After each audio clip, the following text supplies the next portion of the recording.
नमस्कार दोस्तों, एग्ज़ाम सारथी YouTube channel में आप सभी का स्वागत है। दोस्तों, इस वीडियो में हम बात करने वाले हैं महिला आरक्षण के बारे में। हाल ही में आपने न्यूज़ देखी होगी कि राजस्थान की भजनलाल सरकार ने शिक्षक भर्ती में महिला आरक्षण 30% से बढ़ाकर। नमस्कार दोस्तों, एग्ज़ाम सारथी यूट्यूब चैनल में आप सभी का स्वागत है। दोस्तों, इस वीडियो में हम बात करने वाले हैं महिला आरक्षण के बारे में।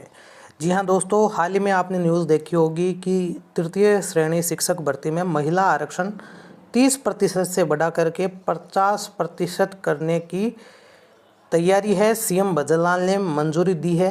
साथ ही दोस्तों, न्यूज़ ये भी आई है कि राजस्थान की सभी भर्तियों में महिला आरक्षण को 30% से बढ़ा करके 50% किया जा रहा है, ऐसा सीएम भजनलाल ने संकेत दिए हैं।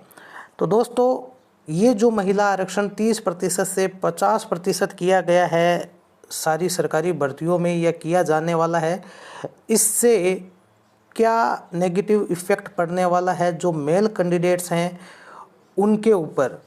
तो दोस्तों, वीडियो में लास्ट तक बने रहें ताकि सारी चीज़ें डिस्कस की जा सकें। तो दोस्तों, अगर बात करें कि अगर एक भर्ती को लेकर के हम चलें, जैसे कि अगर रीट भर्ती की हम बात करें, रीट भर्ती में जो महिला आरक्षण है उसको अगर 50% कर दिया जाता है तो क्या इफ़ेक्ट पड़ेगा। तो दोस्तों, 50% आरक्षण अगर महिलाओं को मिल जाता है तो मान के चलें जैसे कि 100 पोस्ट हैं, टोटल 100 पोस्ट हैं, यानी कि 100 सरकारी नौकरियां हैं। 50% अगर महिलाओं को दिया जाता है, यानी कि महिलाओं को 50% देने का मतलब ये है कि ओवरऑल जो 100 है उनमें से 50 सीटें महिलाओं की फ़िक्स हो गई। अब 12.5% जो एक्स सर्विसमैन को दिया जाता है, जिसमें कि सारे ही आ जाते हैं जो मेल कैंडिडेट्स हैं, इसके अलावा फीमेल कैंडिडेट्स हैं, तो 12.5% उनका हो गया, यानी कि लगभग 12.5 या 13 पद 100 में से। इसके बाद में 10 से 12% जो टीएसपी एरिया के लिए चले जाते हैं, तो टीएसपी नॉन टीएसपी में जब बांटा जाता है तो 100 में से टोटल अगर 100 पद हैं तो उनमें से लगभग 10 से 12 पद जो हैं वो आप मान के चलें टीएसपी को चले गए। 4% दिव्यांग के लिए होता है, तो 4 पद जो है वो दिव्यांग जनों के लिए चले गए, और जो 2% है कोटा रहता है वो स्पोर्ट्स कोटा रहता है। तो कुल मिलाकर के जो ये आंकड़ा बैठता है वो आप जोड़ के देख सकते हो। 50 में 12.5 13 मान लीजिए, 12 यहाँ मान लीजिए, 25 यानी 75। यहाँ पर 4 पद आपके दिव्यांग के, 2 पद आपके हो गए स्पोर्ट्समैन के, यानी लगभग ये आपका आंकड़ा जो बैठता है वो 80 के आसपास बैठता है दोस्तों।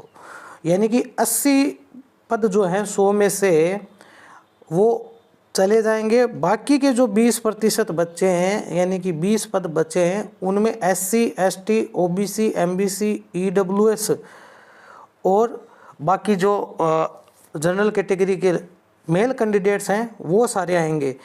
यानी कुल मिलाकर के ये हो गया कि जो मेल कैंडिडेट्स हैं उनको केवल जो एक्स सर्विसमैन में जो मेल कैंडिडेट्स हैं उनको आप एक्स सर्विसमैन में ही काउंट करें, उनको मेंस में ना काउंट करें कि आपके मेल कैंडिडेट्स में आएंगे। उनका एक अलग कोटा हो गया, दिव्यांग का भी एक अलग कोटा हो गया, टीएसपी का भी अलग हो गया, और स्पोर्ट्स वालों का भी अलग हो गया। तो बाकी जो सामान्य और कैटेगरी के जो मेल कैंडिडेट्स हैं, जो लड़के हैं, उनकी जो सीटें हैं वो 20% ही बची। 100 में से 20 पदों के लिए ही वो कंपटीशन फाइट करेंगे। तो ये सरासर एकदम से अन्याय है। और ये जो 20% पद बचे हैं, इनमें से भी, इन पदों पर भी बाकी जो महिला कैंडिडेट्स हैं वो दावा कर सकती है, क्योंकि ये ओपन पद होते हैं। जो ये मेल कैंडिडेट्स के कोई फिक्स पद नहीं होते हैं, ओपन कैटेगरी के पद रहते हैं। तो ओपन कैटेगरी में कोई भी अगर कट ऑफ से ज़्यादा मार्क्स लेके आता है, सामान्य कट ऑफ से ज़्यादा मार्क्स लेके आता है, तो महिला कैंडिडेट्स इन पदों पर भी दावेदार है। तो कुल मिलाकर के बात यह है कि एक तरीके से जो मेल कैंडिडेट्स तैयारी कर रहे हैं उनके लिए तो ये बहुत ही चिंताजनक बात है। हाल की स्थिति में अगर आप देखें, जब महिलाओं को 30% आरक्षण दिया जा रहा है, उस स्थिति में भी लगभग 45 से 50 प्रतिशत पद जो है, 100 में से 45-50 पद महिलाएं लेके जा रही हैं। यानी सामान्य जो पद हैं उन पे भी महिलाएं कट ऑफ करके कट ऑफ से ज़्यादा मार्क्स ला करके नौकरियां ले रही है, और अपने रिजर्वेशन का कोटा तो वो ले ही रही हैं। तो कुल मिला के 45 से 50 पद तो अभी ले रही हैं महिलाएं, 50% तो एक तरीके से पद वो ले रही हैं, और आरक्षण भी 50% कर दिया, तो महिलाओं का लगभग ओवरऑल देखें तो केवल महिलाएं जो है वो 70% पद ले लेंगी, और बाकी के जो 10-15% और पद हैं वो एक्स सर्विसमैन, दिव्यांगों को, स्पोर्ट्स कोटा वालों को चले जाएंगे। तो बाकी के जो सामान्य कैंडिडेट्स हैं, सभी कैटेगरी के जो मेल कैंडिडेट्स हैं, उनके लिए कुछ ही नहीं बचेगा। तो इस कानून का या इस आरक्षण वाले बिल का जो है हमें विरोध करना चाहिए, और बहुत सारे लोग सोशल मीडिया पर इसके विरोध में पोस्ट भी कर रहे हैं, इसका विरोध भी कर रहे हैं। हैशटैग महिला जो 50% आरक्षण है वो वापस लो, ये भी ट्विटर पर ट्रेंड कर रहा है। तो आप भी इसको ट्विटर पर लिख सकते हैं, हमारी इस मुहिम से ट्विटर पर जुड़ सकते हैं। ज़्यादा से ज़्यादा ये जो ट्वीट्स आपको दिखाई दे रहे हैं इनको रीट्वीट कर सकते हैं, आप लाइक कर सकते हैं, खुद से भी आप ट्वीट कर सकते हैं, ताकि आपकी बात ज़्यादा से ज़्यादा लोगों तक पहुँचे, ज़्यादा से ज़्यादा जो सरकारी पदों पर बैठे हैं सरकार तक आपके आवाज़ पहुँच सकें। और दोस्तों, इसके अलावा एक जो आंदोलन शुरू हुआ है, महा आंदोलन, इसी आरक्षण के खिलाफ 50% महिला सशक्तिकरण हेतु जो आरक्षण दिया जा रहा है इसके खिलाफ विधानसभा का घेराव जयपुर में किया जा रहा है। 20 जून गुरुवार को सुबह 10 बजे से अपने हक की लड़ाई में निमंत्रण भेजे नहीं जाते।